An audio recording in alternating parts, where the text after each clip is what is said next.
এখন থেকে কালকে রাত পর্যন্ত সবার ঘোরাফেরা, চায়ের আড্ডা, খাওয়া দাওয়া, ঘুম সব বন্ধ।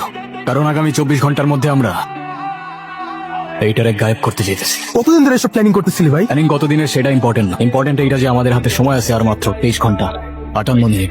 কিন্তু এটার সামনে তো সারাটা দিনই পুলিশ থাকে, আমরা কেমনে কি করব? ওটা পুলিশ না, গার্ড, দারোয়ান। ওটা দারোয়ান, আমি তো আরো ওইটার পুলিশ ভাবতেছিলাম। ওদের শেষ হলে এবার একটু কাজের কথায় আসি। রাত 11টা।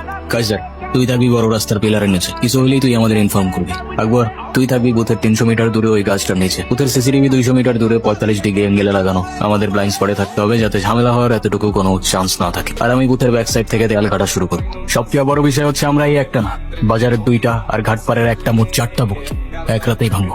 তাহলে ওই দারোয়ানটা, ওই শালা তো পুতের সামনে লড়েই না। ওর তো তারই খাওয়ানোর নেশা আছে মামা, ফখরুলের কাছ থেকে তারই নেয়, প্রতিদিন বটগাছ তলায় যা খায়। কারেক্ট। আর দেয়াল কাটতে গেলে তো প্রচুর শব্দ হইব, মানুষ সব উঠে যাবো। এটা কেমনে ট্যাকেল দিবি? এটার জন্য তোর ভাইয়ের কাছে সাংস্কৃতিক ব্যবস্থা আছে।